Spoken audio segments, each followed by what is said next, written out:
So, nakita na ang kuan, Brad, no? Ang PowerPoint. Yeah, yes po, Doc. Kita po. Okay, salamat. Again, good evening sa inyo, Brother Carl, Brother Mike, Brother Roland, sa mga nanonood ngayon sa sa Facebook at later sa pag-upload sa YouTube. So, welcome sa ating weekly catechism, Faith Seeking Understanding, no? Knowing our Catholic Faith. So, this evening, ang ating tatalakayin ay ang kalooban ng Diyos, the will of God. Marami sa atin at ako din dati, no? Kala ko napakahiwaga, napakamisteryoso kung anong plano ng Diyos. Nung nalaman ko na yung turo ng ating simbahan, hindi naman pala siya ganun ka matalinghaga, no? Napaka-obvious pala siya. Okay? So, ang lecture natin is mainly taken from the lecture of Father Chad Ripperger, isa sa mga paborito kong pare at lecturer, philosopher at exorcist, no? Isa to siyang blessing sa ating simbahan ngayon, no? Napakatalino, no? So, para sa atin, no, na nag-decide na sumunod kay Kristo, binigay natin ang buhay natin sa Kanya, at sinabi natin sa ating sarili na paglingkuran natin siya, no? Darating ang punto na matatanong talaga natin ito sa ating buhay. Ano kaya ang plano ng Diyos? Ano ba yung kalooban niya sa ating buhay? Sa mga tao naman na hindi pa nakapag-decide na ibigay nila ang buhay nila kay Kristo, meron din, gusto rin nila, no? Yung ano ba talaga ang plano ng Diyos. So, may mga tao kasi na namamangka sa dalawang ilog. Meron silang pananampalataya, pero gusto nila kalagitnaan lamang. Gusto nilang mag-enjoy sa mundo at magkaroon din ng konting tinatawag na pananampalataya or faith, no? So sa mga taong hindi pa masyadong medyo kung sa tinatawag na lukewarm Catholics, ganun din ang kanilang katanungan. Ano ba ang pinakamagandang choice sa buhay para maging successful, no? Sa mga hindi pa masyado naintindihan kung ano ang turo ng simbahan, no?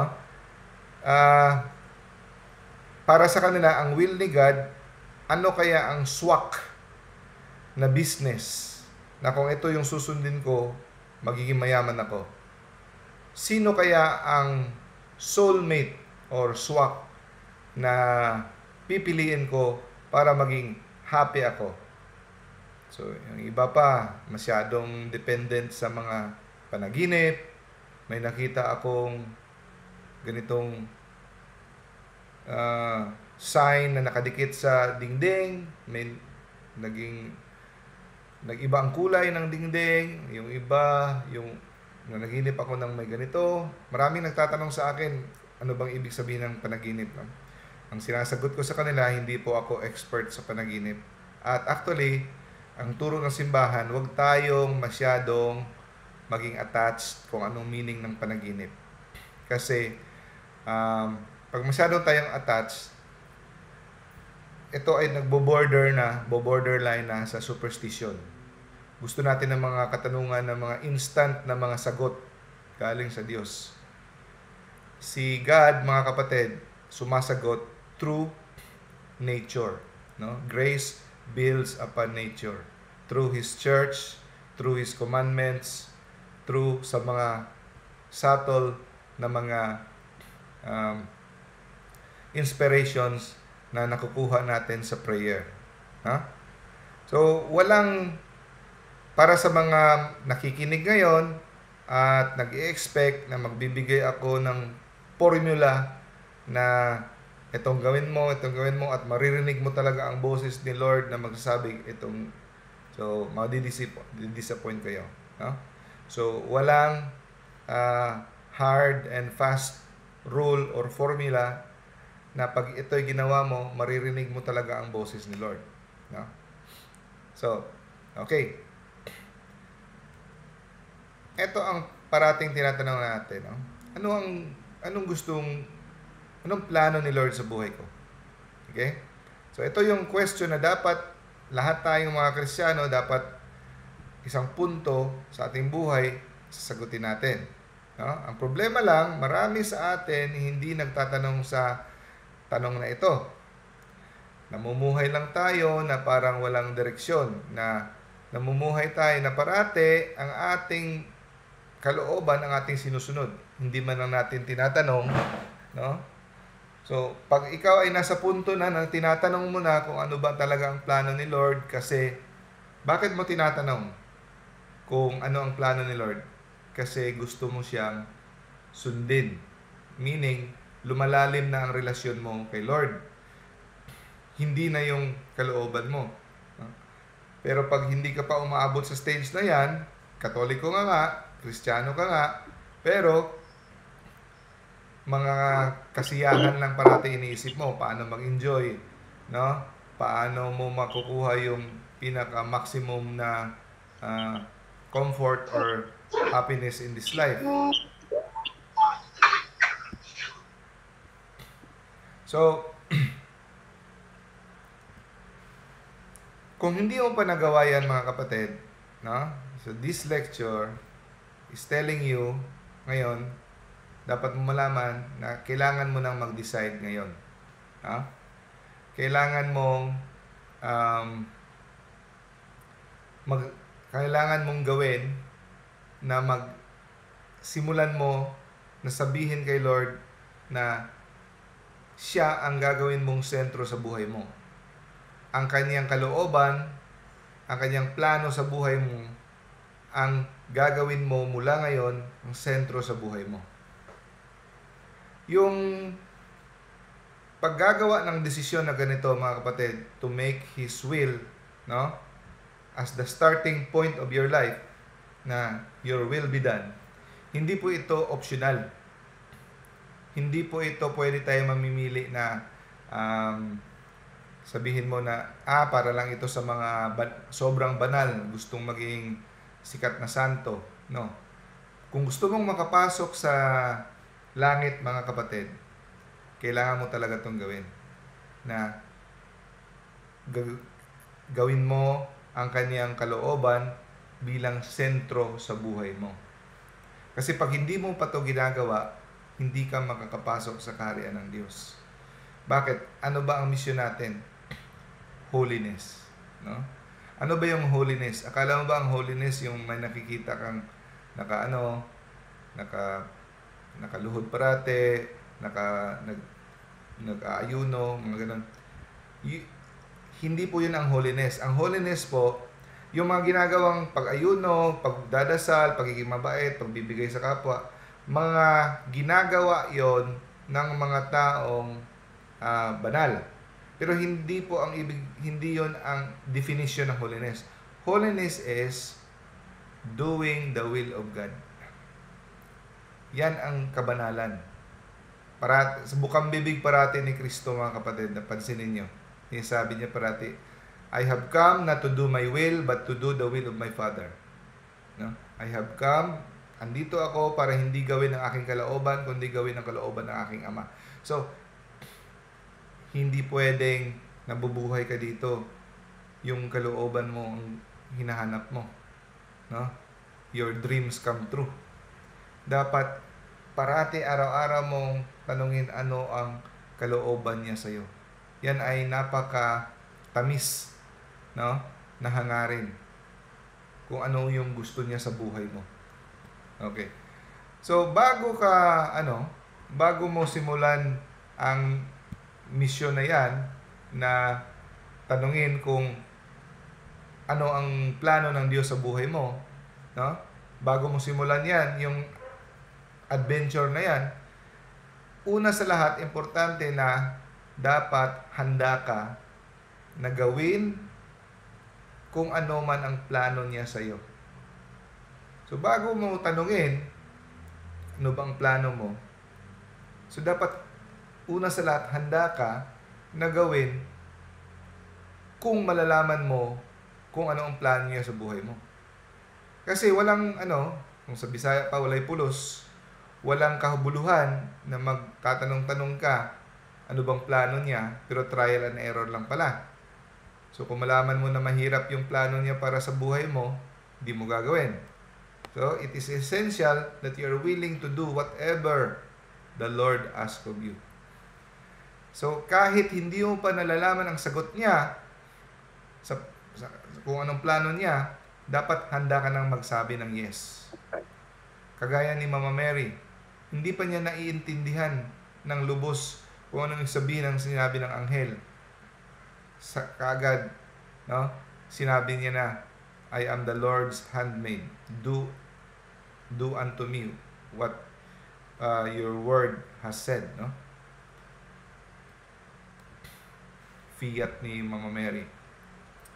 So sa paggawa ng ng hingi ng plano ang kalooban ng Diyos sa iyo, dapat hindi mo didiktahan si Lord. Hindi mo nga ipapasok o hindi mo impluwensyahan ang kanyang plano. Dati nung bago pa ako sa spiritual life, nagpe-pray ako, may dinidikta pa ko kay Lord, Lord, your will be done. Kahit na may prayer na, alam nyo ba na may prayer about death? Natatanggapin natin kahit anong klaseng kamatayan ang bibigay niya sa atin, basta maluwalhati siya, that He will be glorified. Pero sa akin, nung hindi ko pa alam, dati dinidiktahan ko pa si Lord, sige Lord, your will be done, pero ayoko lang ganitong kamatayan, Lord. Ayoko lang yung ganito kasi natatakot ako. So, mali pala yun, So, dapat, we have to surrender kung ano man. Kagaya ng mga saints, hindi sila namili kung anong klaseng kamatayan. Yung mga apostoles, the 12 apostles, 11 sa kanila, pinatay. Kung titingnan mo, parang di ba nagsiserve sila kay Lord, dapat niligtas sila sa mga kamatayan na ganon. Bakit hindi sila niligtas? Kung tingnan mo, parang hindi sila victorious, hindi sila nagtagumpay, natalo sila, Pero yun ang pinili ni Lord na kamatayan na binigay sa kanila na para maluwalhati si Lord, So kahit anong kamatayan ang ibigay niya sa atin, cancer man, nabundol ka man, nakakahiyang kamatayan, nalunod ka na sa isang tabo na tubig, mga ganon, example. Tanggapin natin, So hindi tayo mamimili. So we have to be detached sa ating sariling mga interest. At handa tayong gawin kung ating nadarama at natanggap na natin kung ano yung sagot niya sa ating plano. Walang hesitation, walang pag-alinlangan. So, ang pinaka mga major na decision sa buhay natin bilang Katoliko, like mag-aasawa ba ako o mag-e-enter ng vocation, magiging pare or religious, madre or brother. Yun ang pinaka major na decision sa ating buhay bilang Katoliko, being married or being religious or priest. Or sometimes kung nasagot mo na ikaw ay mag-aasawa, minsan may mga specific na naman. Sino ba ang pipiliin ko? Ito ba si Pedro? Ito ba si James? Ito bang pareho silang mga pogi? O ito isa hindi kapugihan pero mayaman. Ang ito naman mayaman pero hindi kapugihan. Ito naman, example ko lang, Or gusto mong pumasok pagiging pare o religious, pero anong congregation? Ano ba ang pinipili talaga ni Lord para sa iyo? No? So, mahirap, no? At meron ding mas specific, ano bang trabaho ang pipiliin ko? No. Ano bang a-applyan ko? Mag-abroad ba ko o hindi? Dadagdagan ba namin ang mga bata, ang mga anak namin o hindi? Makipagkaibigan ba ako sasali ba ako sa grupong ito, itong mga kaibigan na to? Pupunta ba ako sa event na ito? Hindi, no? Bibilhin ko ba ito or itong mas magandang bilhin? Or ganon. Yeah? So maraming question sa buhay.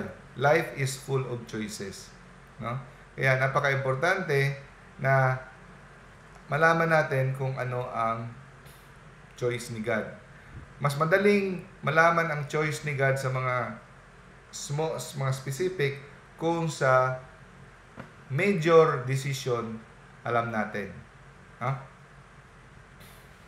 So, sa pag-discern ng will ni God, dalawa yan. May general will at specific will. So, ano ang general will ni God? So, ang general will ni God ay sundin ang kanyang kalooban, ang kanyang commandments, na tayo ay piliin natin ang kabutihan at tanggihan ang kasamaan. Yun ang pinaka number one will ni God. At mababasa niyo sa Bible, the will of God, ang ninanais niya na tayo ang lahat ay makapasok sa kaharian. Tayong lahat, kung pwede lang, maligtas. No? So, tayo ay niligtas na ni Lord. Di ba? Walang hindi niligtas ni Lord. Pero hindi lahat maliligtas kahit tayo ay niligtas niya. Dahil merong tatanggi. Merong hindi tatanggapin ang kanyang pagtubos. Merong inaabuso ang kanyang pagtubos. Maraming hindi nananatili sa kanya. So, hindi lahat maligtas. Kahit tayo ay niligtas niya, open for everyone, no?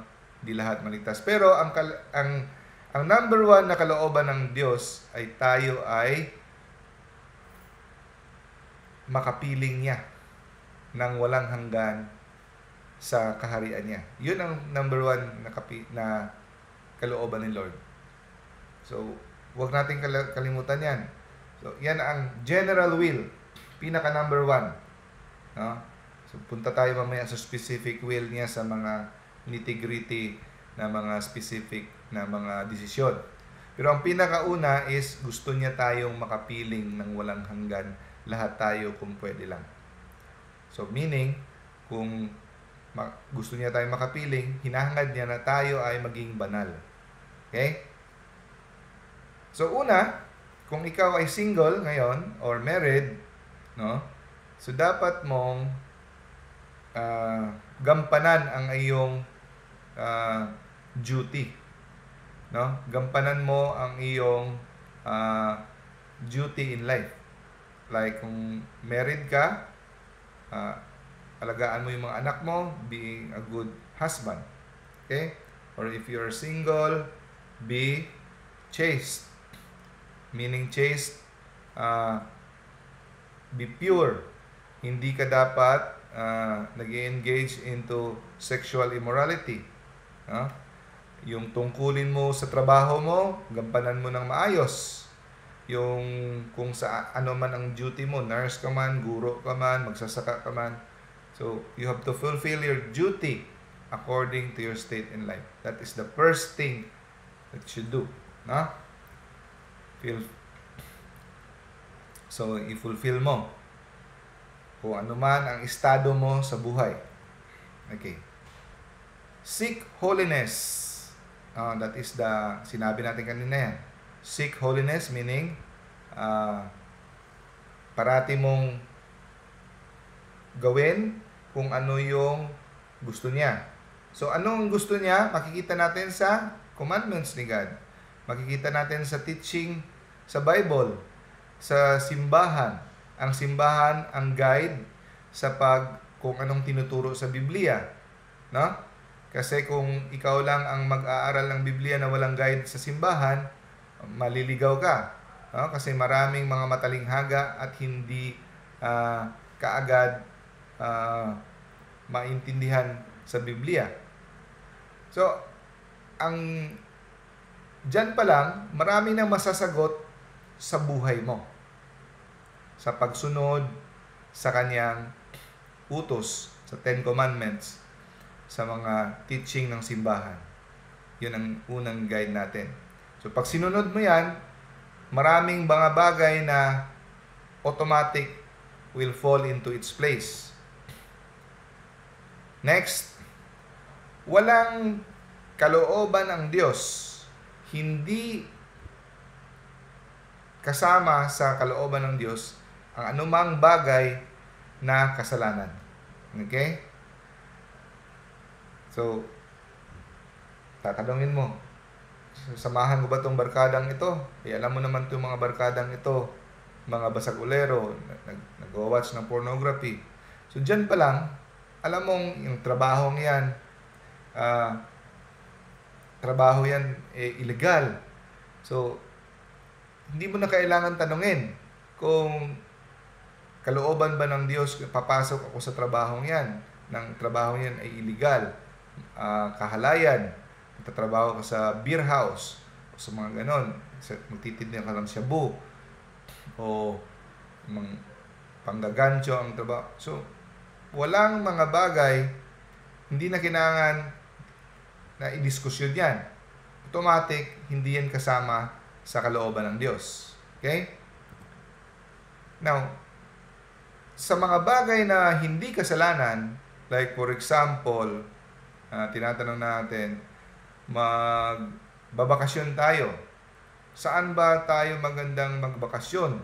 Sa Bacolod or sa Iloilo? Ano ba? So, mga kapatid, walang specific will si God sa mga parehong magaganda. Binigyan niya tayo, mga kapatid, ng free will. Sa mga bagay na hindi kasalanan, malawak ang kanyang allowance. Pwede tayong pumili kung ano. Kasi yung iba nasosobrahan naman. Kasi kung baka ang will ni God na punta tayo sa Iloilo, tapos pumunta tayo ng Bacolod sa pagbakasyon, baka madisgrasya tayo. Yung mga ganon, tatakot ka. No, hindi po ganon. No? Sa mga bagay na parehong hindi masama, ang will ni God is malawak. Kaya nga si Lord nagbibigay ng variety. Kaya nga hindi lang isang klase ng mga butterflies, marami. Because God wants variety, no? Kasi para enjoyable ang buhay. So sa mga bagay na sa tingin mo walang mga red flags, dun, okay kay Lord yan, no? Sa mga, for example, sa pagpipili ng pangangasawahin, yung ikaw babae, nagpipili ka. So, una sa lahat, piliin mo Katoliko. Maraming hindi alam yan. Akala nila kahit sino lang pipiliin nila. Dapat talaga, we are discouraged to choose non-Catholics. Okay? We are discouraged to choose non-Catholics as a spouse. Okay? Tapos sabihin mo, mas mabait pa naman yung mas mabait yung kakilala kong born again kumpara sa Catholic. Yung pipiliin ko yung Catholic. Hindi. Hindi ibig sabihin na Katoliko siya, automatic piliin mo kumpara doon sa born again. Mamili ka among the Catholics. No? So kung hindi siya Katoliko, huwag mo siyang piliin. So among the Catholics, kung wala kang makikitang Katoliko na choice, mas magandang maghintay ka muna. Huwag kang magpadalos-dalos na pilitin mong pipiliin kasi wala nang Of course, may nangyayari na may kinakasal na hindi Katoliko at Katoliko. which is ang simbahan ay very sad to officiate the wedding, pero as much as possible dinidiscourage. Kasi kung hindi kayo makaluhod sa Blessed Sacrament together kasi hindi naniniwala, pag simula pa lang ng inyong married life, disadvantage na, no? Disadvantage na. Malaki ang chance na mawawala sa iyo ang iyong faith. Magkabuhol-buhol ang inyong married life, no? So, may mga red flags, naninigarilyo, walang respeto sa magulang, hindi bumibisita sa bahay, medyo bastos, tapos pinipikit mo. So doon pa lang, sa principles pa lang, sa biblical principles, bastos na, hindi bumibisita sa bahay, gusto lang patago, gusto niya lang parati, gusto siyang makipag-sex, hindi pa kayo kasal, doon red flags na. Tapos, so, using the principle of the Bible, malaki na ang sagot sa tanong mo. At lalo na pag sinama mo ang opinion ng mga magulang. Importante na isasama mo ang opinion ng magulang mo sa pagpipili. Kasi they can guide you. Kasi ang mga taong in love, nawawala ang kanilang objective reasoning. No? Nagiging subjective. Kaya kailangan mong sampalin minsan, gumising ka. Yan, palakero yan. Wala. Yung iba naman, mali yung, by the way, mga babae, mali yan na mentality na sabihin mo, sinadya ni Lord na ibigay itong tao sa akin kahit may bisyo, kahit siloso, kahit immature, kasi para baguhin ko siya.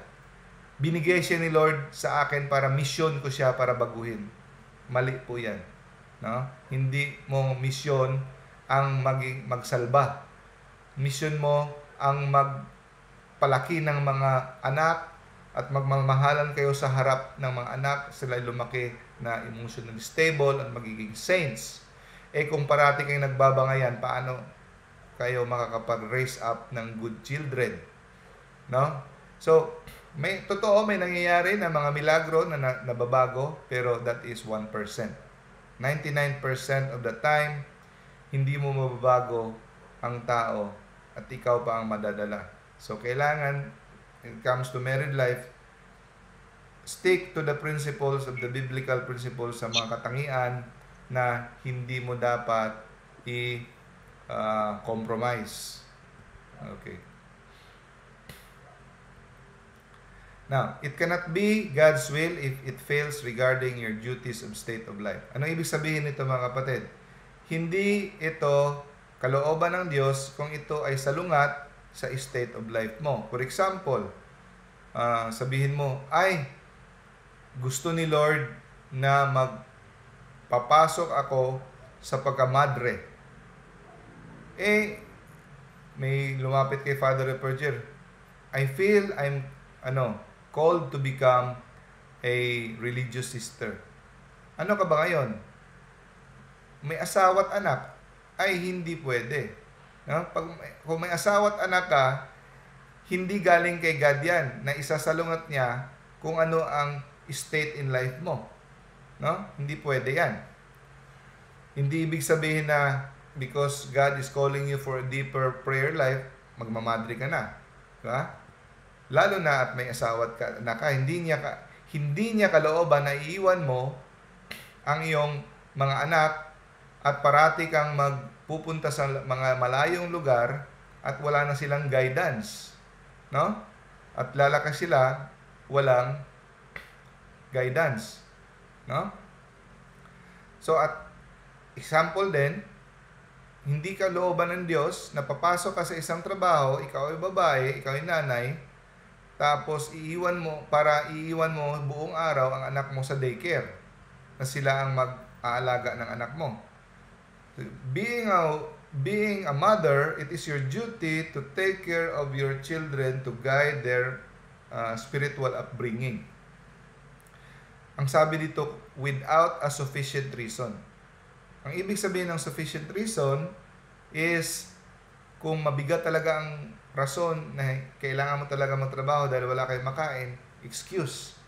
Pero kung meron naman kayong makain at gusto naman talaga magtrabaho at hindi mo magampanan ang iyong pagiging ina na ikaw ang nurturer ng family, hindi yan kalooban ng Diyos.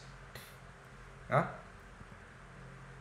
So kung anong trabaho ang papasukan mo, kung ano yung estado mo, ang guide nito, titingnan mo ang iyong moral, mga qualities mo, physical, moral, and spiritual. No? Okay. Ang Diyos, binigyan niya tayo ng iba't ibang quality. No? Para malaman natin, hindi tayo magkapareho ng katangian. Hindi tayo magkapareho ng talent, hindi tayo magkapareho ng mga likes, dislikes, mga inclination, temperament, magkaiba. Kung mapansin nyo, iba-iba ang ating personality. Iba-iba ang ating, hindi tayo meant to have the same na goal. No? Ang ating goal lang is the kingdom of God. But, after that, iba-iba tayong role sa buhay. Okay? Binigyan na tayo ng iba't ibang karunungan, ng ibang intelligence. May iba na matalino talaga, may iba na medyo katamtaman lang, may iba slow. May iba, may classmate ako, maalala ko dati, classmate ko si Marvin Marcos, no? 100 lang sa pagbasa sa medical book. Kuha na ako, 6 na beses babasahin ulit-ulit para makuha, no? So iba-iba talaga, no? Tapos nung nagta-triathlon na naman ako, may ilang buwan na ako or 2 taon na nagte-training sa pagtakbo. Tapos etong isang kaibigan ko, kakasimula pa lang mag-train, ang bilis-bilis na overtaken pa ako. Ako ang sipag-sipag ko mag-training. So diyan mo makikita na iba-iba talaga ang role natin sa buhay. May iba may genetic, so madidisillusion ka lang kung i-compare mo ang sarili mo. Kung hindi mo naintindihan ang plano ng Diyos, no?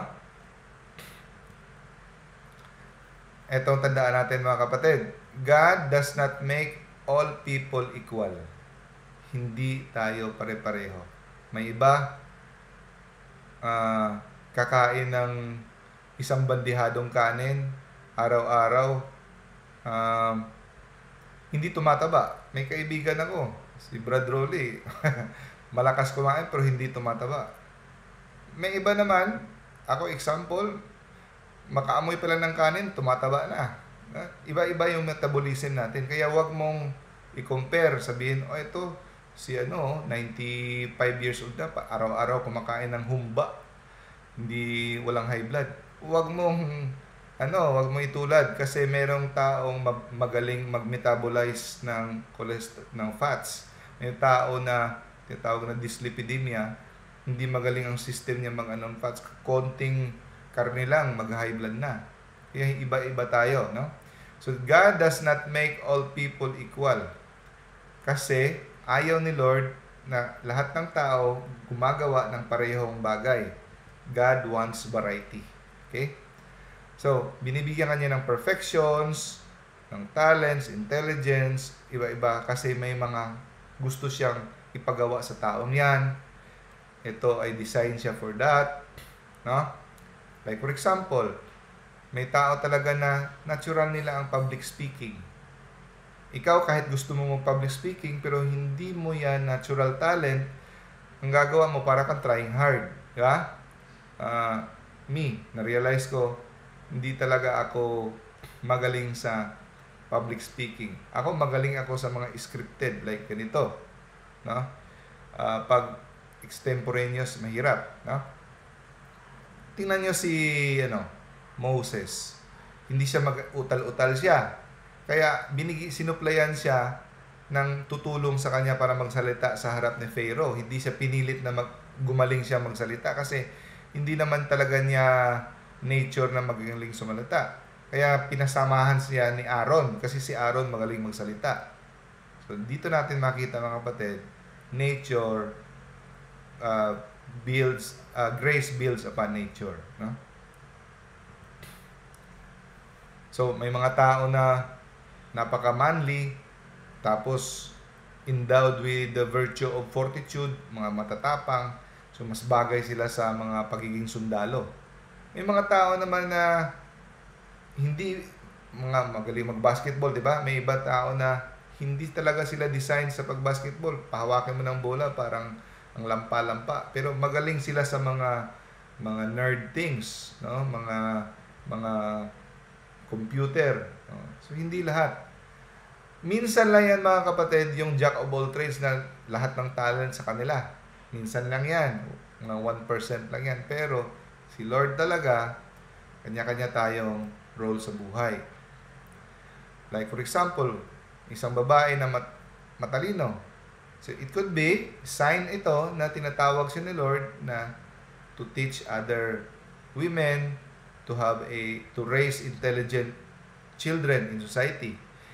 Hindi ka agad ibig sabihin na pag ang babae ay matalino, papasok siya pagiging scientist at iiwanan niya ang mga anak niya sa bahay.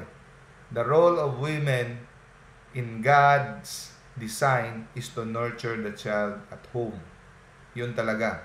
Ngayon na lang ito sa modern society dahil sa mga feminism, no, movement, na ang mga babae ay lumalabas na ng bahay at hindi na ninonurture. Anong nangyayari? Suicide doon mga bata dahil walang guidance ng mother na mag-nurture sa psychological well-being ng mga bata. Kung merong mabigat na rason na kailangan talaga magtrabaho ang babae dahil kulang talaga, pwede. Pero kung pwede pa lang na hindi siya magtatrabaho, kasi yun talaga ang original design ni God sa mga lalaki ang magtatrabaho, yun talaga dapat. Next, disposition. So, isa sa mga malalaman natin ang sign ni God kung anong will, plano niya sa buhay natin, kung ano yung disposition natin. Like for example, isang tao, mas disposed siya to magkukumpuni ng mga bagay-bagay. So, mas bagay siya sa mechanical engineering or mechanic. Or, next is tingnan natin yung ating circumstansya. Kung ano tayo, saan tayo,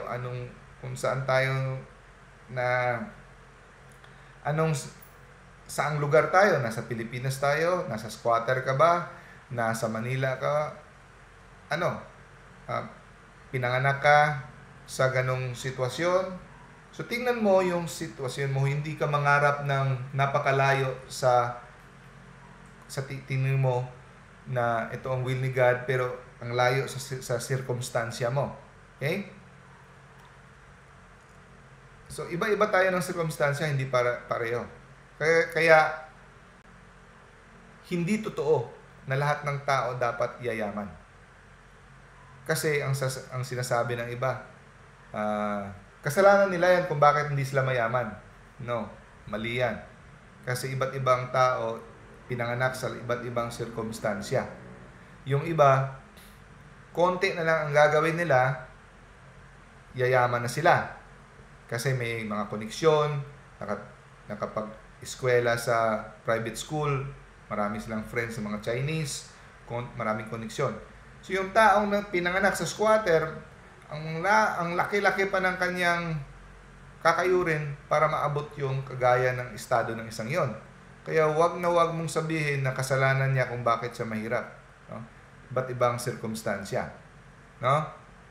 Know your location. So, para malaman natin ang will ni God, you have asked the virtue of prudence. No?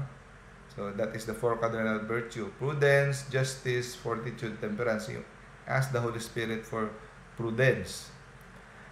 Para malaman mo kung paano babasahin ang sirkumstansya mo. No? Yung prudence, virtue yan of good decision making. So you have to pray. Malalaman mo kung paano gamitin yung sirkumstansya mo. Okay? Like for example, may ibang tao talaga ang dali-daling makahanap ng pera, no? Bigyan mo lang ng konting capital, mapapalagot niya. May mga tao ding hindi maganda sa ganon.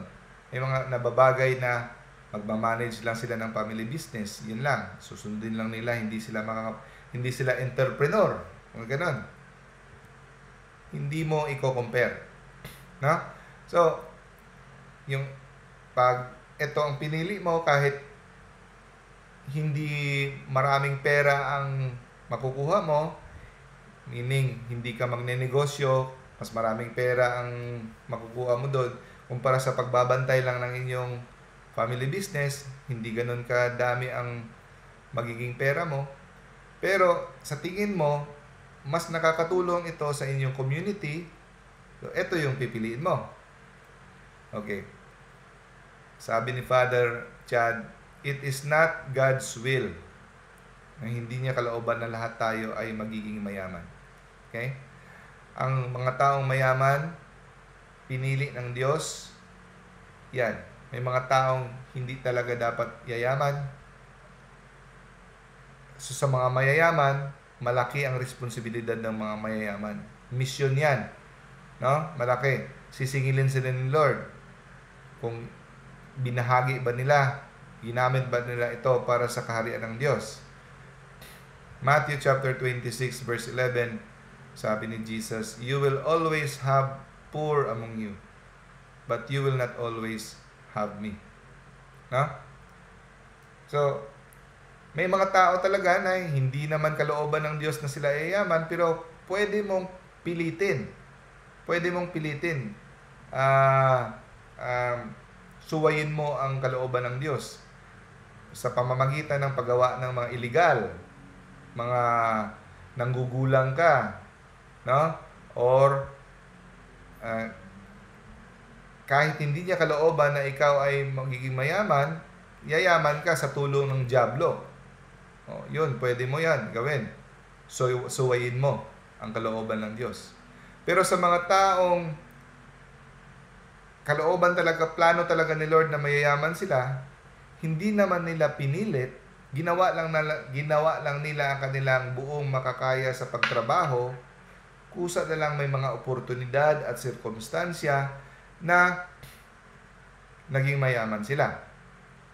Ginawa nila kung ano ang nararapat ayon sa Biblia, pero dumating ang mga oportunidad, like for example, gusto mo, may bigla na lang mayaman na lumapit sa iyo, gusto mo bang sumali sa negosyong ganito? So, hindi mo naman pinilit. Hindi ka naman nag-shortcut, hindi ka naman gumawa ng illegal. So, yun ang mga sign na pinili ka ng Diyos na maging mayaman. Pero hindi para mag-enjoy. Tinadhana ng Diyos na maging mayaman ka para for tumulong sa simbahan, tumulong sa mga mahihirap. Responsibilidad yan. Now, ang sirkumstansya, ang pumipili ng mga sirkumstansya, kung ano yung kasalukuyan andyan ka sa anong sitwasyon, ang Diyos. Siya ang nagko-control ng sirkumstansya. Okay? Pero dapat, handa tayong ma-detach. Meaning, handa tayong tanggapin kung anong sirkumstansya ang ibibigay sa atin ni Lord. Huwag tayong mag-alboroto at magrebelde. No? Example, may financial opportunity na bukas. Example, dito ka sa Pilipinas, may trabaho ka, teacher ka, or nurse ka, o ano ito, komportable naman, tapos kasama mo dito yung malapit lang ang bahay ng iyong mga kamag-anak, lolo, lola, okay? Tapos may opportunity sa Amerika or sa New Zealand. So, kung hindi ka naman masyadong naghihirap at may nag-open na oportunidad, isipin mo kung ano ang konsekwensya nito. No? For example, andito ka sa Mindanao, may offer sa Manila, lilipat kayo. hindi naman gaano ka layo ang sweldo. So bago tayo pumunta diyan, una sa lahat, ang principle, no, na susundin natin is this.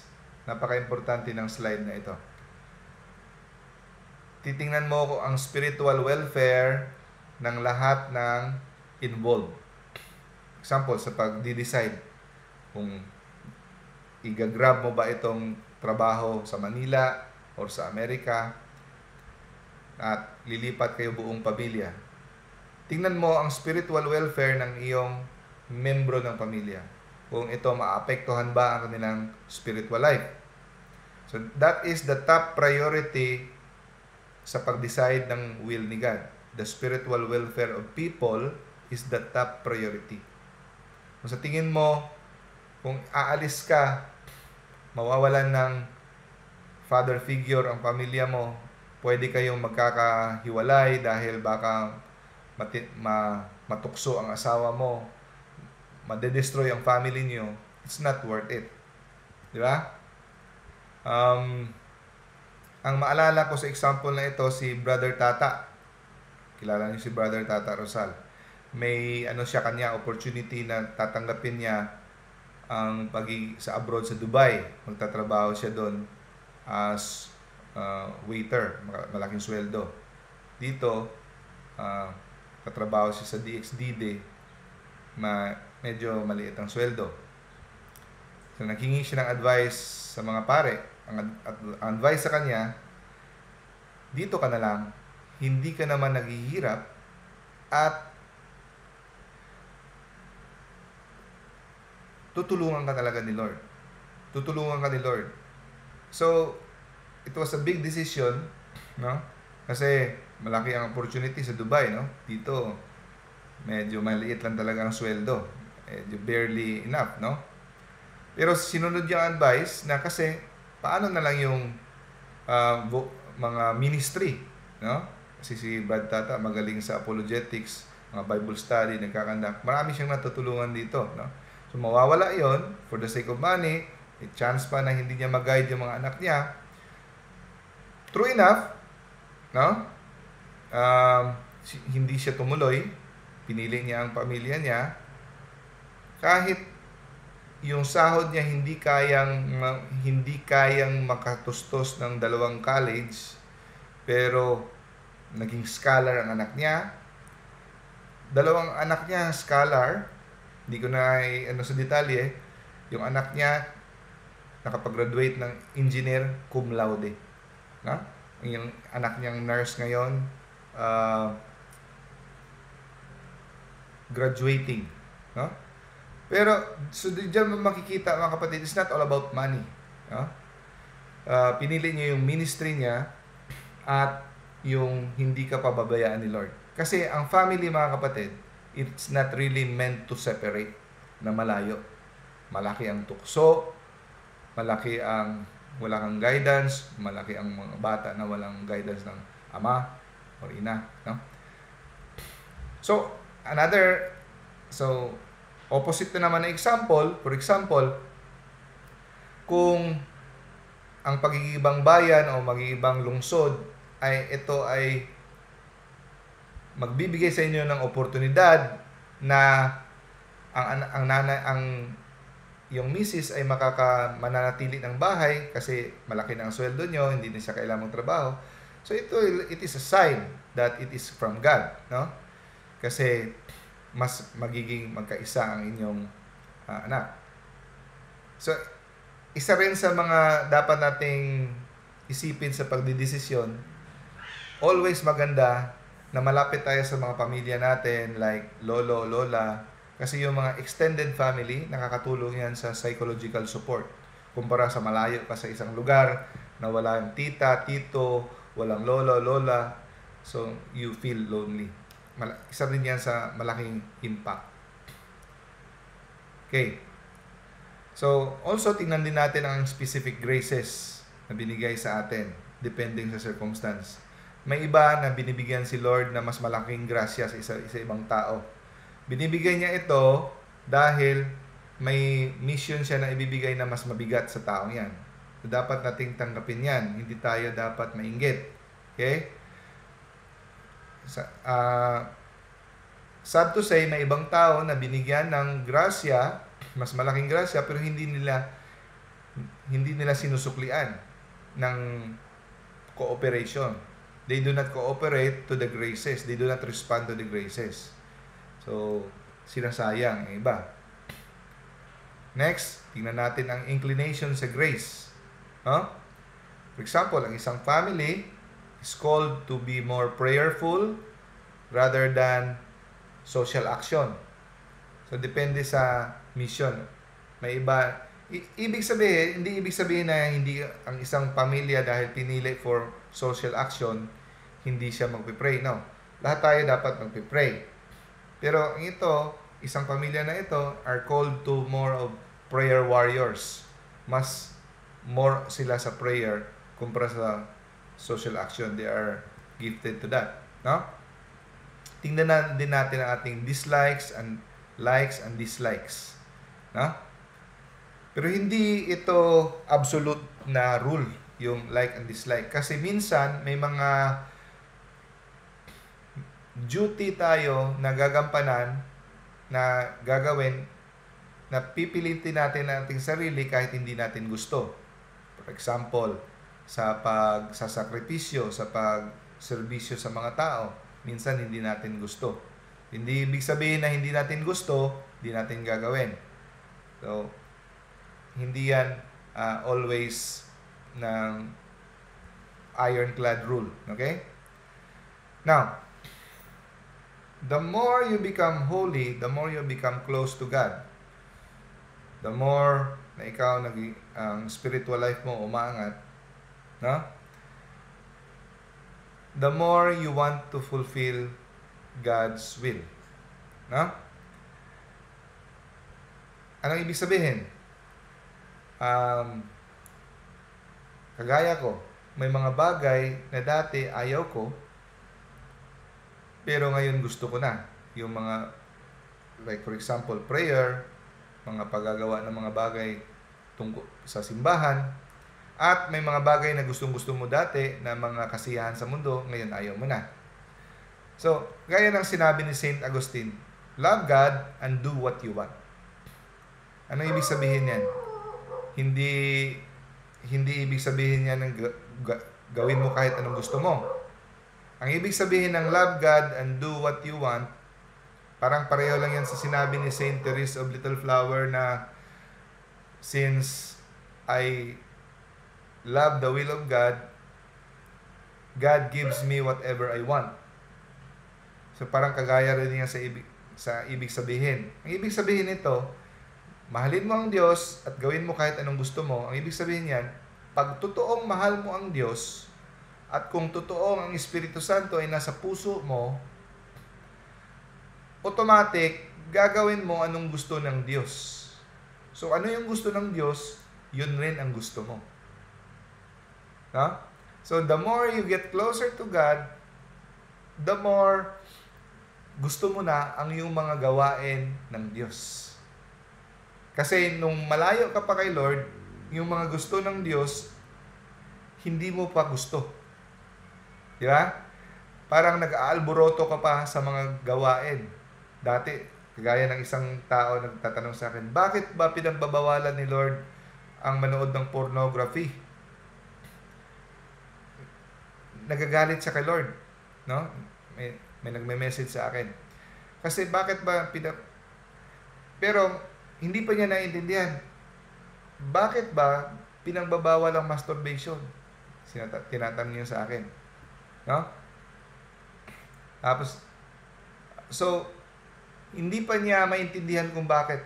Pero, kung ikaw ay nagiging close kay Lord, naintindihan mo kung bakit kasalanan yon. At, gusto mo na rin, sundin yon. So, gusto mo na mag-pray, gusto mo na magsimba, kasi, mas lumalapit ka, dati, ayaw mo pa. So, eto ang ibig sabihin na, love God and do what you want. Kasi, gaya ng Beatitudes. Yung Beatitudes, the 8 Beatitudes na blessed are the poor, blessed are the meek, blessed are those who hunger. Yun ang mindset ni God. So the more you are close to God, the more you have uniformity of the will of God. Ang ibig sabihin mga kapatid, iba yung ginagawa mo ang kalooban ni Lord at iba rin yung gusto mo ang kalooban ni Lord. Yeah? Pwede mong ginagawa ang kanyang kautusan, pero nag-aalburoto ka. Iba yung ginagawa mo ang kanyang kautusan, pero gustong-gusto mong gawin kasi naintindihan mo. Kuha mo? Yun. Now, so, to discern the will of God, kailangan mong umupo. Tingnan mo yung dispositions mo, yung qualities mo, circumstansya mo sa buhay, inclination mo, yung likes and dislikes. Ha? So, ang will ni God for each person is very different. Ha? Kaya tingnan mo yan, mga bagay na yan. So, ang pinaka-importante mong gawin is to pray. Hindi mo makikita kung ano ang plano sa buhay ni Lord sa iyo pag hindi ka nag-pray. Wala nang ibang paraan. Sorry to disappoint you. Balik pa rin tayo sa prayer. No? So, may iba nagsasabi, I hear God telling me to do this. May mga saint, God told me to do this, to do that. Paano kaya ginagawa nila yan? Paano nila nalalaman? Paano nila nagagawa yan? Naririnig nila? Dahil sanay silang makinig kay Lord. Ha? Kagaya ng asawa mo. Pag sanay ka nang naririnig ang boses ng asawa mo, kahit hindi mo pa nakikita, kahit may sandaang pang mga babae dyan sa harap mo, tapos may nagsalita dyan na isang boses, kahit nakapikit ka pa, marinig mo, andyan yung asawa ko. Kasi, alam mo na yung boses niya nung may sipon siya. Alam mo ng boses kung may ubos siya. Alam mo ang boses yung nagagalit siya. Alam mo boses niya kung tumatawa siya. Kilala mo ilang taon, sanay ka na sa boses ng asawa mo. Ganun din. Kung sanay ka nakikinig sa boses ni Lord, nakikinig ka, hindi ka lang ikaw lang yung ratatat dyan sa prayer, through the years, masasanay kang mafe-feel mo He's speaking to your heart. Hindi kailangan maririnig mo siya sa tenga. No. Through the inspiration of your heart. No? You pray to the Holy Spirit. Give you the gift of counsel. So, 7 gifts of the Holy Spirit: wisdom, understanding, knowledge, counsel, fortitude, piety, fear of the Lord. You pray for the gift of counsel. No? Importante yan para sa pag-discern. And then, kailangan mo rin ng spiritual direction. Spiritual director. Sad to say, mahirap maghanap ng spiritual director ngayon. So, kailangan ng spiritual director mo holy. No? Mas maganda pare. Pero hindi lahat ng pare dapat holy. Pag hindi yan holy, delikado. Kung ano-anong pagsasabi niya. No? Pwede kanyang iyud-yud sa kanyang mga kasalanan. Now, for example, kung gusto mo maging pare, gusto mo maging madre, pupunta ka sa taong pare din. Pupunta ka sa mga vocation seminars, tingnan mo kung nababagay ba yan sa'yo. Hindi. So, kung gusto mo maging engineer, tanungin mo yung engineer. Kasi kung wala siyang alam pagiging engineer, paano mo malalaman kung bagay ba sa'yo ang pagiging engineer o hindi? Di ba? So, dapat sa may experience. No? Pero, pwede rin minsan, kahit wala siyang experience na bagay, na tinatanong mo, kung exceptional talaga siya na may prinsipyado siyang tao, pwede siya makabibigay ng mga principles. Pero, most often, mas maganda pupuntahan mong tao may experience sa bagay na gusto mong pasukan. Napunta tayo sa discernment ng vocation. Okay? Ang sabi ni Father Chad, gusto na nating linawin. Kasi akala natin, ang marriage at saka being single is a vocation. Misunderstanding po pala yun. Akala ko rin yan dati, vocation ang pagiging married at saka single. Hindi pala siya vocation. Vocation comes from the word calling. which means to call. Ito ang pagtawag ng obispo sa mga kandidato na para sa ordination. From the word vocare. So, ang vocation ay para lang sa mga taong tinatawag to become holy orders, priesthood. That is vocation. Okay? So, ang pagiging married, hindi mo siya, technically speaking, matatawag na vocation. Pwede mo siya matawag na will of God or plan of God na ikaw ay mag-aasawa. Okay? So, una, kung sino man sa inyo na nakikinig ngayon na sa tingin mo may calling ka, no. By the way, sa lahat ng mga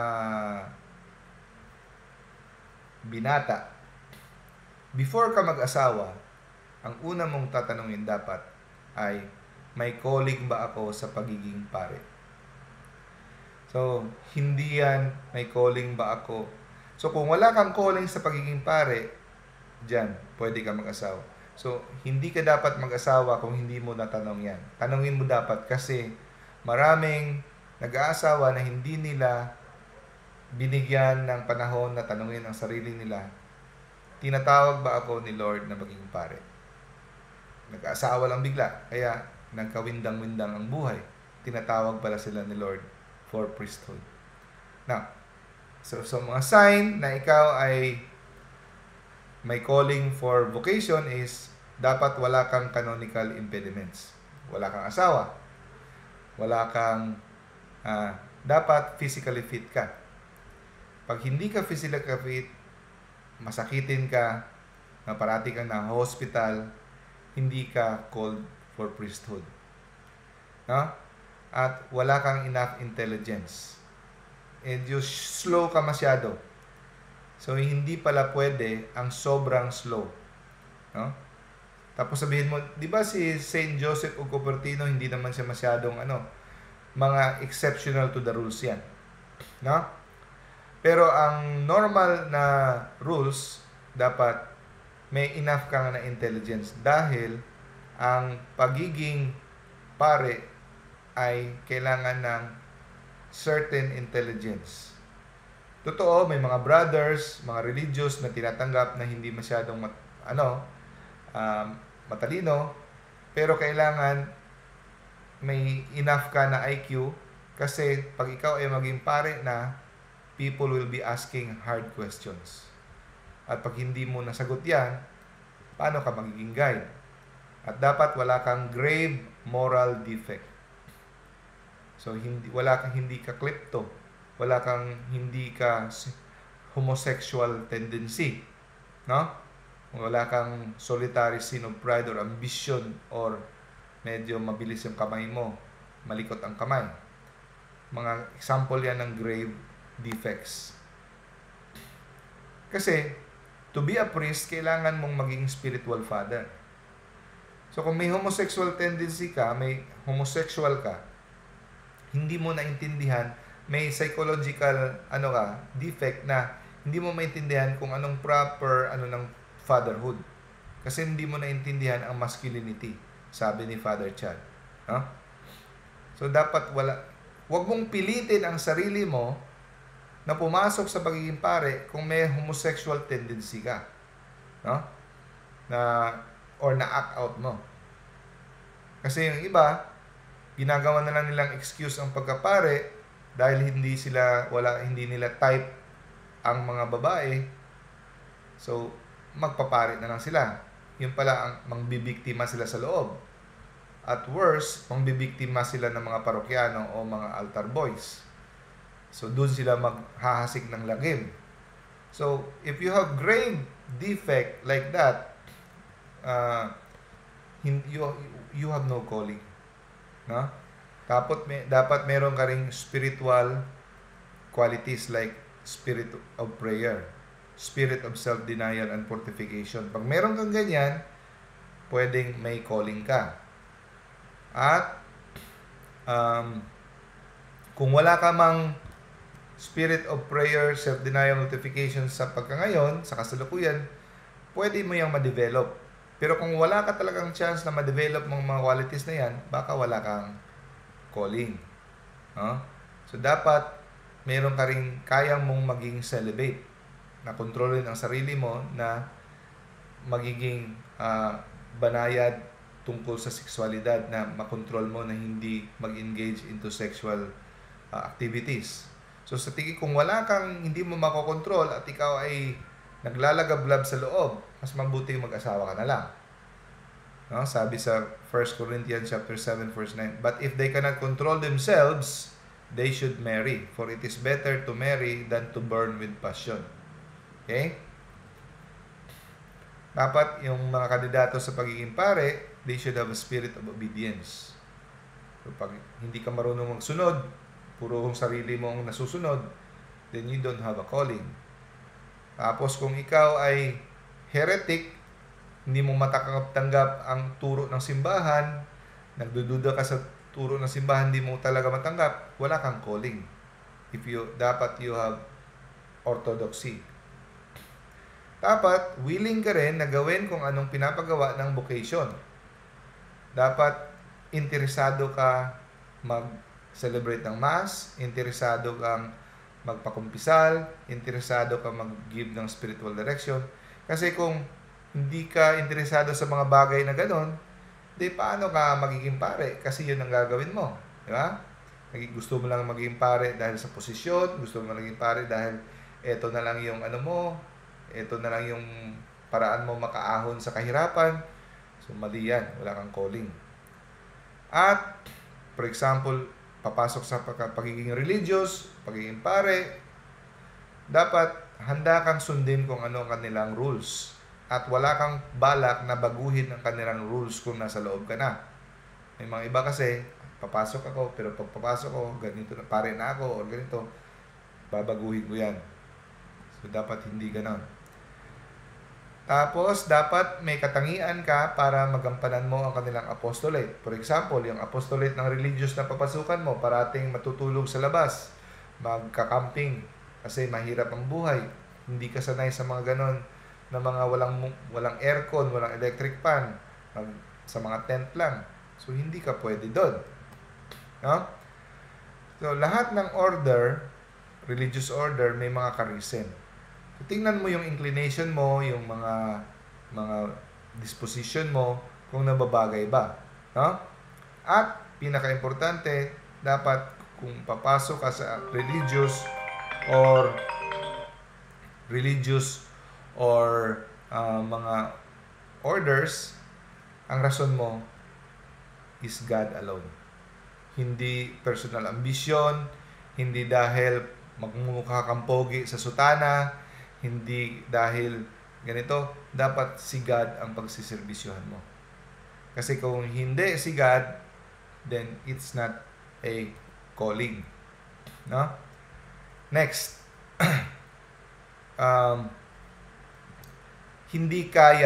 Hindi pwedeng natural motivation dahil gawin mo siyang career, dahil magiging sikat ka, dahil magiging marirespeto ka ng tao, or dahil sa financial security ang rason. It's supposed to be supernatural.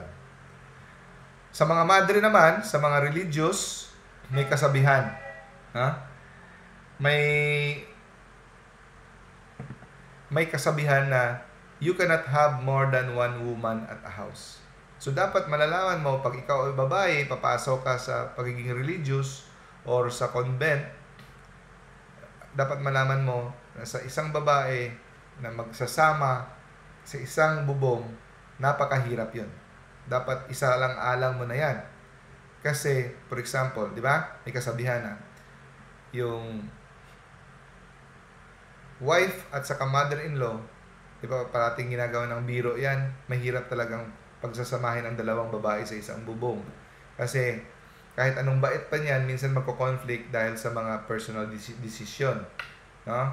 Sa mga artistic decision nila. Kung saan nilalagay ang flower pot, yung asawa, yung mother-in-law, magkaiba. So, mahirap na nga yung dalawa magsasama, kaya ang iba nagbubuklod, di ba? So, ganun din sa religious life. May kasabihan, you cannot have more than one woman at a house. Ang ibig sabihin yan, mahirap. Kaya, dapat alam mo na yung pinapasukan mo.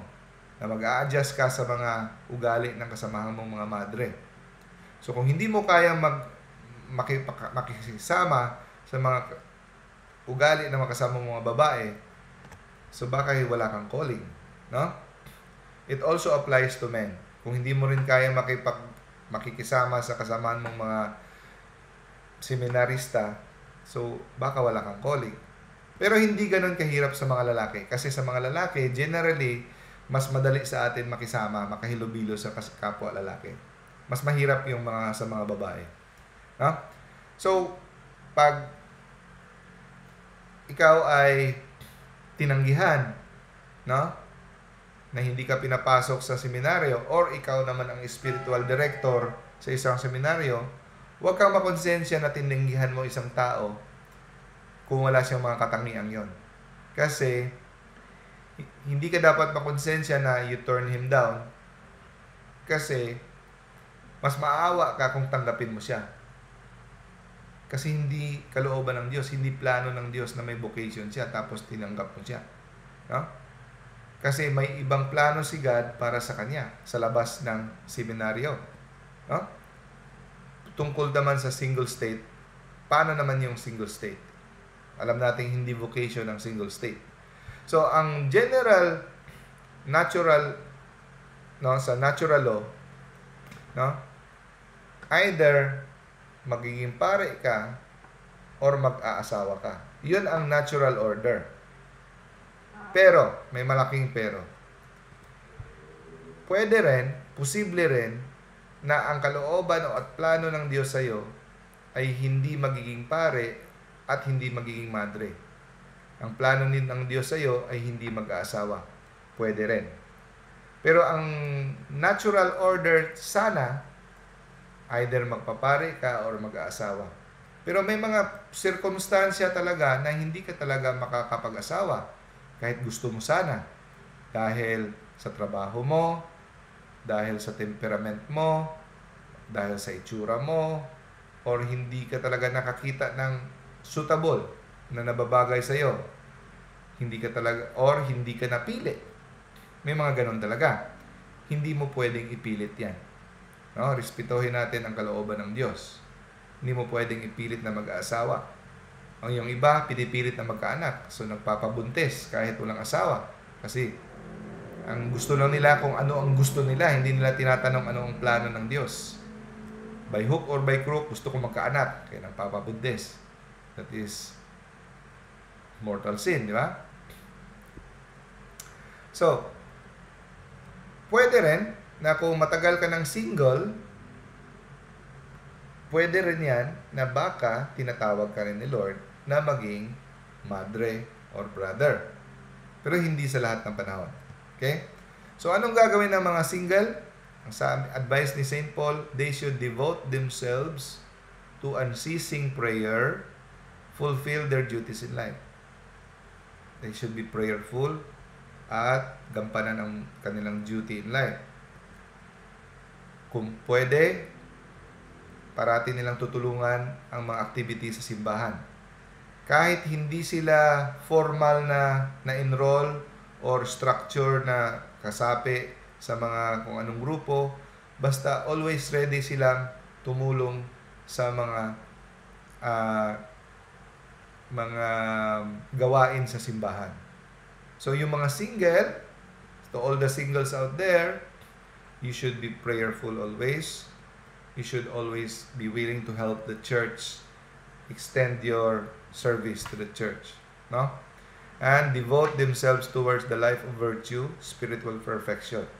Kasi maraming single na parati na lang disco-disco, tour-tour, paano na lang, ubos din lang ang oras nila dahil single sila. Pero nakalimutan nila that ang kanilang tungkulin is to be a life of prayer, helping the church, devoted towards the life of virtue. No? Now, if you are praying, no? 2 slides na lang natitira. So kung parati ka nagpe-pray, parati mong pinapakinggan ang boses ni Lord, at sincere ka, honest ka, na gusto mong gawin ang kanyang will, kahit sa ngayon na hindi pa masyado malinaw kung saan ang direksyon ng patutunguhan mo, magaganap ang kalooban ng Diyos sa buhay mo kung parati kang nananatili sa kanyang tabi at pinapakinggan ang kanyang boses sa iyong puso, sa iyong panalangin, at parati mong sinusunod ang kanyang kalooban sa kanyang kautusan na sa turo ng simbahan. Now, gusto ko lang i-explain konti ito. All things work together for good for those that love God. Yung will ni God. Lahat ng bagay na nangyayari sa buhay mo, mga kapatid, yun ang tinatawag na permissive will of God. Kahit pa mga masasamang mga nangyari. For example, namatayan ka, nilooban ka, sinaktan ka, ginawan ka ng inhustisya, no? Inbentohan ka ng kwento na hindi mo naman ginawa, natanggal ka sa trabaho dahil hindi mo naman ginawa. Mga bagay na hindi mo kontrolado. Alam mo ba, mga kapatid, yan ay tinatawag na permissive will of God. Hindi niya man yan ginusto na pagnakawan ka, pero pinayagan niya. Pag ikaw ay nagmamahal sa Diyos, naglilingkod sa Kanya, gusto ko malaman mo na kahit yung mga masasamang mga nangyayari sa buhay mo, pinayagan niya yan. He is in control. Tinatawag diyan permissive will. Pinayagan niya yan. Bakit?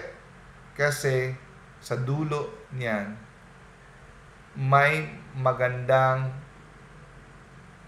patutunguhan para sa iyong kabanalan. May magandang idudulot yan para maghuhubog ng iyong kabanalan at kaligtasan. Okay? Now, magtanong sa akin, what if gumawa ka ng bagay na kasalanan? Kalooban pa rin ba yan ni Lord? Pinayagan pa rin ba yan ni Lord dahil permissive will niya na ikaw ay makipag premarital sex, ikaw ay pumatay ng tao, ikaw ay nagnakaw? Yan, mga kapatid, hindi na yan permissive will ni God. Nangyari yan, di ba? Kasi sasabihin ng iba, di ba sinabi mo, Brad, lahat ng bagay hindi mangyayari kung hindi pinayagan ni Lord. So, ibig ba sabihin, pinayagan ni Lord na ako ay gumawa ng kasalanan? Pinayagan ni Lord? No, hindi niya pinayagan. Sinalungat mo ang kanyang kalooban. So, bakit nagawa mo pa rin? Kahit hindi yan kalooban ni Lord. Di ba? Bakit nagawa mo pa rin? Bawal pumatay. Bakit ka pa rin pumatay? Bakit? Kasi hindi pwedeng i-violate ni God ang ating free will. Okay? So, pag ibang tao ang gumawa sa atin, God is in control. Ginawa niya yan dahil may kabutihan yan sa dulo na mangyayari para sa iyo. Pero pag ikaw na ang gumawa mismo,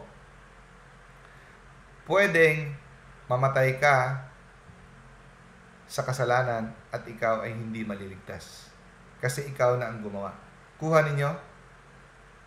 Outside of you, God is in control. Pinayagan ni Lord yan. Pero pag ikaw na ang gumawa, you're on your own. No? You're on your own. Gumawa ka ng kasalanan, labag sa kalooban ng Diyos. Nagawa mo yan, pinayagan kang ginawa ni Lord dahil hindi niya ma-violate ang free will mo. Okay? So, I hope na nakatulong ito sa pag-form ng ating decision in finding the will of God. God bless us all. Okay. So, kung meron kayong katanungan, pwede kayong magtanong. Pero kung wala or nahihiya, pwedeng sa messenger na lang. Sige. Sinong gusto mag-closing prayer?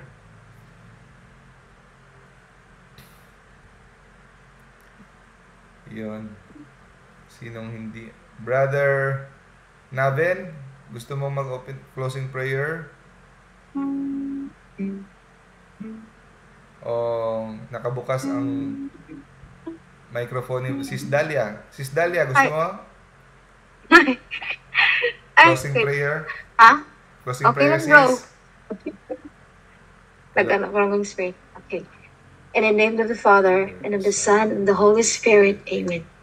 Come, Holy Spirit, fill the heart of your faithful, and enkindle in them with the fire of your divine love. Send forth your Spirit, and they shall be created, and they shall renew the face of the earth. Our Father, who art in heaven, hallowed be your name. Your kingdom come, your will be done on earth as it is in heaven. Give us today our daily bread, and forgive us our trespasses, as we forgive those who trespass against us. Lead us Lead us not into temptation, but deliver us from evil. Glory be to the Father, and to the Son, and to the Holy Spirit. As it was in the beginning. As it was in the beginning, is now, and ever shall be, world without end. Amen. Hail Mary, full of grace, the Lord is with you. Blessed are you among women, and blessed is the fruit of your womb, Jesus. Holy Mary, Mother of God, pray for us sinners, now and at the hour of our death. Amen. And in the Father, the Son, and the Holy Spirit. Amen. Thank you, bro. Thank you, Sis Dalia. Okay ka lang, sis? Yes. Ano yun? Pag Tears nasa of room kasi joy? ako, bro, naggaganon ako eh. Andun Yung kasi, parang ganun. personal prayer kasi ako palagi pag nasa room ako, Praise. tapos naggagawa ng song for this coming Sunday. Okay. Praise the Yes. Lord. Praise the Lord. Which is the Holy Spirit. At Yeah. tugmang-tugma dun sa pag, nung Yeah.